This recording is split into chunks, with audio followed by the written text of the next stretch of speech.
Magandang umaga. Ngayong araw po pala ay karawan na ni Daniel. At nagpe-prepare na po ako ng mga lulutuin. Ito lang naman lumpia at saka adobo.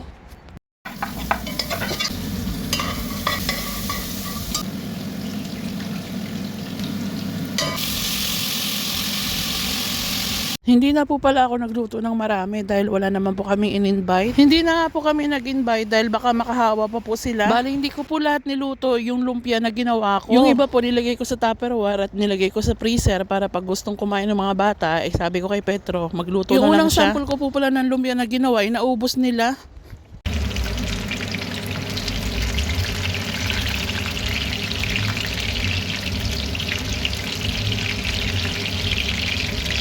Noong last year, birthday po kasi ni Daniel Angel, marami po talaga akong niluto noon at nag-invite din po ako ng mga malapit kong kaibigan.